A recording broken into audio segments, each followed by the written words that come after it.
My ex-girlfriend sent me gingerbread men for Christmas. I think she's trying to kill me. Enough time had passed to make even the most painful memory of senior year a distant blur. I have done everything in my power to keep it that way. I have visited countless therapists and hypnotists and even moved to the other side of the globe just to keep the memories at bay. For over a decade I had managed to not think about her, but the moment I saw the name on the package, all the memories rushed back into my skull with the tenacity of a migraine. From Grace Morgan, the wrapping paper read in big blocky letters. Your ex-lover, clarified a small scribble below, as if I could forget. Dear Pete, haven't thought about you in a really, really long time, but I heard you got married. Congrats. Also heard you guys are expecting. So much for it should be a punishable crime to bring another sentient life into this world. High school.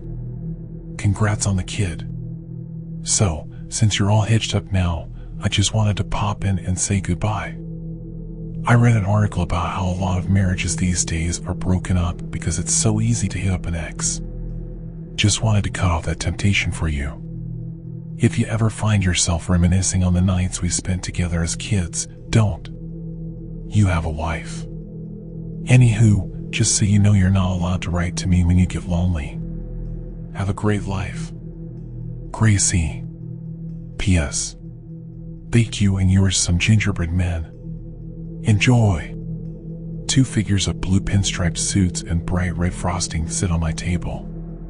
The gingerbread men have roughly drawn smiles of frosting and dull silver candies for eyes. They sit on my table and I watch them with fear. Before I dated Grace Morgan, I loved Laura Miller.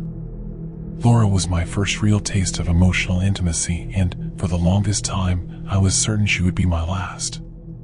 We knew each other since we were kids, but we didn't start dating until we were 16. From the night our friendship turned into something more, we were inseparable. Her parents weren't big fans of me, or for any teenage boy interested in their daughter for that matter. Laura's father would drop her off at school early in the morning and then pick her up right after her extracurriculars.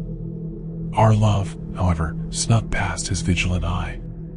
For all he knew, school started about an hour before our first homeroom class, and for all he knew, his daughter had a plethora of vague after-school activities which kept her in school well into the late afternoon.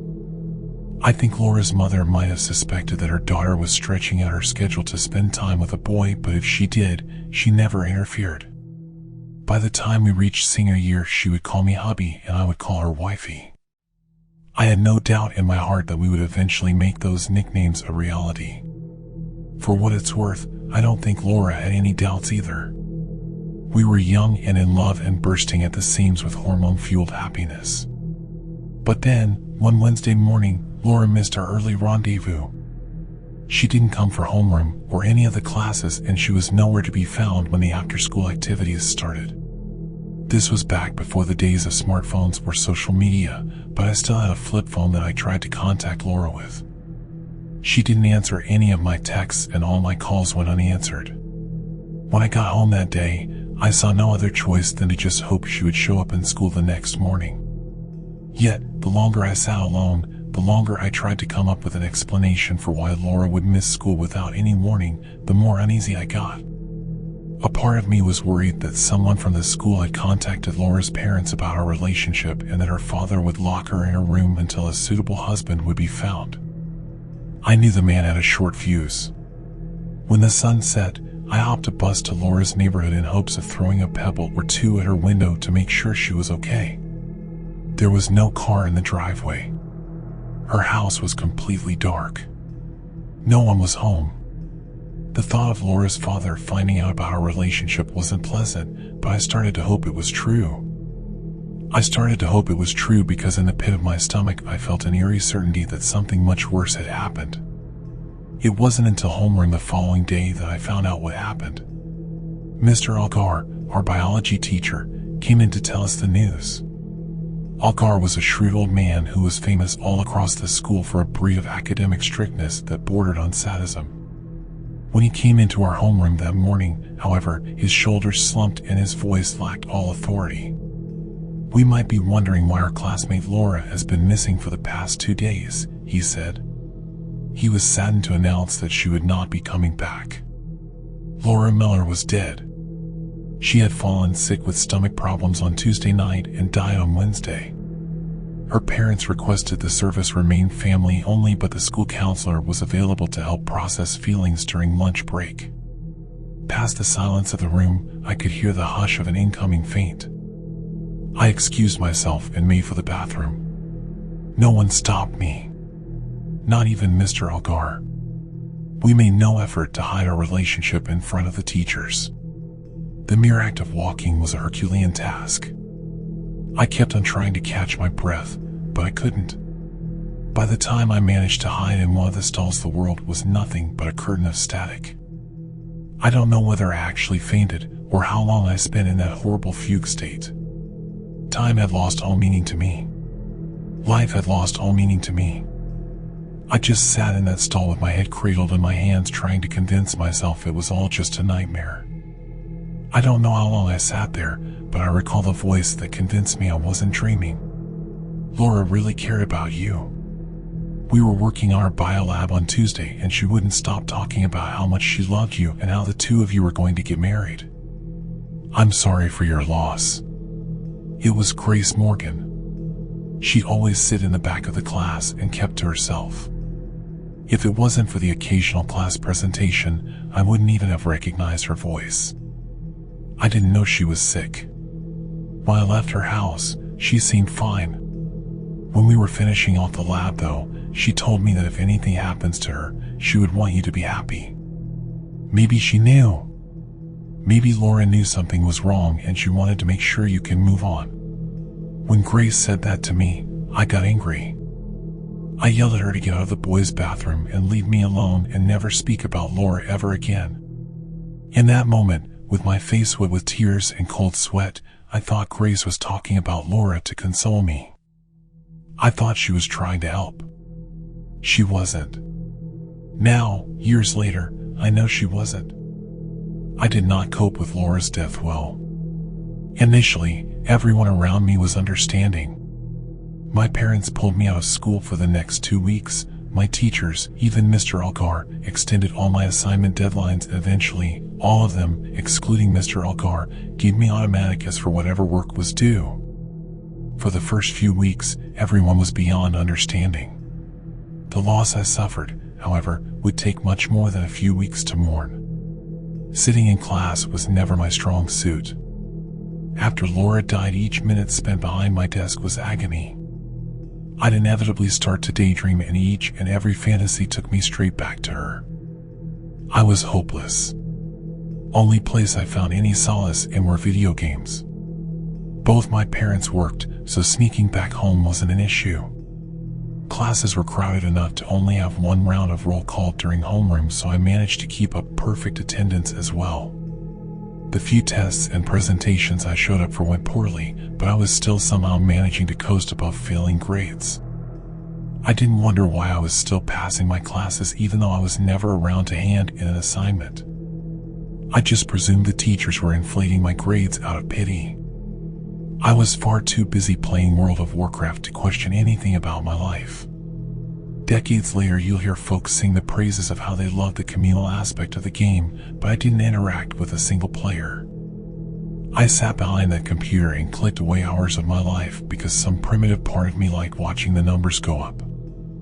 I hoped that if I sat behind that computer for long enough, I would grind away whatever part of me was making it impossible to move on. That didn't help. It just made me more miserable. I stewed in my pit of digital misery until one day, someone rang my doorbell. I wasn't meant to be home, so I turned up my earphones and continued gaming. The bell went off a couple more times before it finally quieted down. About an hour later, while I was raiding the fridge downstairs, I noticed an envelope slipped under the front door. From Grace Morgan, read the top of the envelope in big blocky letters. Your classmate, clarified a small scribble below. Inside the envelope was a short note written in a rushed hand. Grace said that she missed me in school and that she hoped I would come back soon. She made me something and wanted to give it to me personally, but since I wasn't answering the door, she left it on the front porch. She hoped a bird wouldn't get to it before I did. On the other side of the door there was a chocolate glazed cheesecake. There was no sign of any birds getting to the cake before I did, but I was reticent to touch the cake regardless. I didn't know Grace. Aside from the one strange conversation we had in the boys' bathroom the day after Laura died, I couldn't recall any other interactions I had with her. The thought of eating the cake definitely gave me pause, but my fridge didn't hold anything appetizing and I hadn't eaten lunch. After a long deliberation, I cut off a small, cautionary slice. It was delicious. It didn't take me long to eat the whole cake. The next morning, when I came to have my head counted during homeroom, I found Grace waiting for me in front of the school. I wasn't in much of a conversational mood, but I did feel like I owed her a thank you. She was overjoyed to hear that I enjoyed the cake and, past my protests, she promised she would bake more. I don't recall doing so, but I must have mentioned that I was spending a lot of time playing World of Warcraft. That's the only explanation I can come up with for why, around an hour after school let out, I bumped into Grace's digital avatar in the realm of Azeroth. I had spent an inhuman amount of time building up my character over the past couple of months, but Grace, seemingly unfamiliar with the game, was a higher level than me. I tried questioning her on how she made so much progress in such little time, but Grace seemed wholly uninterested in talking about video games. She just wanted to make sure I was okay. Conversations about my mental state in person were far too much to handle at that point. When they were abstracted through digital avatars, however, I found myself a lot more talkative. My orc warrior told Grace's dark elf huntress that accepting Laura's death was beyond difficult and that without her life lost all meaning. It felt good to talk about it, even if through the keyboard. What felt even better, what made me feel truly seen, was how Grace responded. She, once again, talked about how much Laura spoke about me during their shared biolab, and then Grace talked about a tragedy of her own. Grace never knew her dad, and when she was in kindergarten, her mother died of a sudden heart attack. Grace knew the pain of sudden loss well, and, unlike me, her loss sent her down the rough path of orphanages and foster homes. For the first time in a long time, I was able to pry myself away from my own tragedy and feel empathy for someone else. I listened to Grace's story, and when she was done, I asked her how she was able to stay so well adjusted. She told me about Candyland. After her mother had died, while Grace was being thrown around our great nation's orphanage system, she escaped to her own private world of imagination. It was childish, but daydreams about Candyland's frosting-tipped skyscrapers and its candy-coated inhabitants gave Grace a place where she could mourn and heal on her own time. The journey had not been pleasant, she said, but years later she knew that her mother would be proud of her. She always wanted her daughter to follow her dreams, and now that Grace's foster parents owned a bakery, she was able to make all the sugar-covered treats she could hope for. It wasn't just Grace's mother that was looking down on her in pride, though. The inhabitants of Candyland, Grace claimed, were also proud of how she lived her life. It was nice to finally speak to someone about the pain I was feeling, even if through the lips of a pixelated ogre. Talking to Grace felt nice, although the way she spoke about Candyland was somewhat unsettling. She described it at length, as if there were a real city made of candy that she would regularly visit. Her fixation on the made-up place was strange, but I was not one to judge. In a way, World of Warcraft had become my own personal Candyland. The digital landscapes of Azeroth felt infinitely more real than anything else in my life at the time. In comparison, Grace's obsession with a made-up place filled with smiling gingerbread men and clouds of cotton candy seemed perfectly normal. Back then, nothing about Grace seemed dangerous. Over the next few weeks, we became friends. At first our friendship was purely virtual, but as time went on, I found myself hanging around school well after homeroom. Grace always knew how to cheer me up from my depressed states, be it with one of our many inside jokes or with the baked treats she would bring every day. She quickly went from someone I barely noticed to my best friend in school. I got along with Grace, but the rest of my high school social life had taken a dive. In general, my classmates were nice and understanding of my sorrow, but among the cafeteria cliques a nasty rumor had started spreading about how Laura had died. People would whisper that she was poisoned and that the person responsible for her death was none other than me. Apparently, I killed Laura because I didn't want to go through the awkwardness of breaking up with her. Apparently, I killed Laura so that I could start dating Grace. When the whispered rumors started gaining in volume, I retreated back to my digital nest, but Grace coaxed me out of it soon enough. There was no truth to those rumors, she said. I shouldn't let other people make me feel bad, she said. I had her after all, she said. Even though I did none of the homework and handed in none of the essays, my grades didn't suffer. In fact, I even got congratulated on an essay well written by the occasional teacher I would pass in the hallway. I wrote no essays, but I didn't question the compliments. I had other things on my mind. The one class where I was falling behind was Mr. Algar's biology class. Mr. Algar would often keep me after class and ask extensive questions about the homework assignments. My essays, the same essays I had no memory of writing, were apparently very different from the ones I handed in last year. When I wasn't able to answer any of his questions, he started to ask me personal questions about how I was coping. In retrospect, the old man probably just cared about his student. He wanted to make sure that I was actually learning in his class and handing in my own work and not sliding into some grief-fueled cycle of self-destruction. In retrospect, the old man probably cared, but back then, in high school, Mr. Algar was just an archetypal villain. To my teenage head, he wasn't trying to help. He was just flexing his authority over me.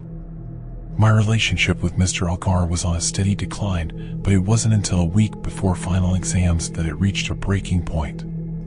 Right after homeroom, Mr. Algar pulled me out of math class and summoned me into his classroom. When I got there, Grace was already sitting behind his table, crying. That week we were meant to turn in an assignment concerning the Krebs cycle, Mr. Algar said. The assignment that had been turned in under my name had the same exact mistakes that the paper of Miss Morgan had. In fact, on closer inspection, all of the assignments that were turned in over the past months had the same exact mistakes Miss Morgan's papers had. I had suspected that Grace was helping me out with my assignments, but it never came up in our conversations. It wasn't until we were sitting in that classroom that she confessed. Through a flood of tears, she told Mr. Algar that she had been turning in assignments under my name. She knew academic dishonesty was bad, but she felt for me. When she was young, she said, her mother died of a sudden brain hemorrhage and Grace knew what it was like to lose someone you deeply care about. Grace begged for forgiveness, and, when Mr. Algar's eyes suggested none, she begged that only she be punished. I knew nothing of the academic dishonesty, she said. I could not be blamed. Grace's pleas seemed to have the slightest bit of effect on Mr. Algar. At the start of the meeting, he insisted that we were both going to the principal's office and would be disciplined before the day was done, but after Grace's terror-filled appeal, he said he would take the weekend to think it over. Mr. Algar showed Grace that day, but we were teenagers unable of comprehending it. The moment we got out of earshot, we were both calling him every insult under the sun. Who was he to try to prevent us from graduating? Over the weekend, I feared for the worst. I feared that my parents would be called in, that I would be suspended, that I would have to redo senior year. Turns out, I had nothing to fear. A substitute teacher taught us biology on Monday. That same teacher came in for the rest of the week, bearing little information about where Mr. Algar had gone. It wasn't until Friday assembly that the students were informed what had happened. Mr. Algar had fallen sick over the weekend and had spent the past few days in the hospital. He would not be returning. Mr. Algar was dead. It wasn't until after the assembly, when I saw how wide Grace's smile was, that I started to suspect something was wrong. I had my suspicions, but I made an effort to not pursue them too far.